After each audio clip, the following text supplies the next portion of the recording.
Good evening and welcome to another video. Today is Wednesday, the 21st of September 2016, and in tonight's video I'm going to answer a long-term pub debate. Which of these skills is harder, a 9-darter in darts or a 147 break in snooker? The reason why I'm answering this question this week because we've seen two 9-darters today on the Players Championship event, and we've seen one 147 break yesterday take place by Stephen Maguire. The two players that hit 9-darters today were Michael Van Gerwen and Jeffrey de Graaf. And the person that hit a 147 yesterday, as I said before, was Stephen Maguire. Now, both of these skills are very hard. We're going to break down both skills and then we're going to give a conclusion of what I think is harder at the end of this video. So first we're going to look at a 9-darter in darts. So what types of 9-darters can you get? You get the conventional straight in double finish, and you get the double in and double out finish. Now the double in and double out finish is a slightly harder version because only 3 people have done that in the PDC, and that is Brendan Dolan, James Wade and Robert Thornton. So they're the 3 that have done it double in and double out.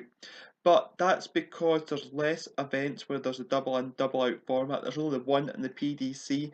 I don't think there's any officially on the BDO circuit. So it's interesting to see that. So when more double in, double out competitions, there will be more perfect 9-dart legs from 501 with the double in, double out format.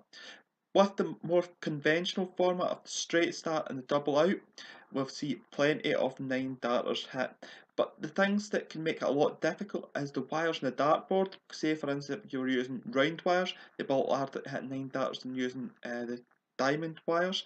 Also the darts you use, because if you use big thick darts you can't lay 3 in the treble 20 beds, you have to switch down for the treble 19, and that's going for a different bed, so that's a lot difficult to adjust your target and adjust where your aim is, and I think that would make a 9-darter a lot harder. I think the more smoother dart you've got, the more slimmer dart you've got, the more you would get in the bed and the more advantage you would get of being able to fill the 3 darts in the bed for each visit. So the most conventional way you can hit a 9-darter without the straight in format is 180, 180 and 141. If you do it with a double in format, the most conventional way is the 160 starts with a double top followed by 2 treble 20s, then you follow up with a 180, and you follow up with a 161, you go treble 20, treble 17, and then you hit the bullseye. That's the most conventional way for a double in and double out 9-darter. So it's a very hard thing to do, but we're comparing it with an also very difficult thing to do. A 147 break in snooker, that's the pinnacle of snooker, just the same as the 9-darter's pinnacle of darts. Now, what do I think about this? I think that the 147 break, where you've got lots of things that can affect it, kicks, bounces, you've got to be in perfect position for each shot, because if you're not in perfect position, the next shot you're out of position, then the next shot you're out of position, and then down the line you play a terrific shot to get back into position, you get a kick off the cushion, and that really could affect your chances in a 147. Any slight chances, but you can get a fluke in a 147, which you can't do in a 9-dart. You can't fluke a dart in the treble 20 or the treble 19 or the double 12. You can't fluke that, but you can fluke a pot in that goes in and you're good position on the next red or colour, whatever you're on. So there's a lot of things that can go wrong in a 147, but there's a lot of things you can fluke right about a 147.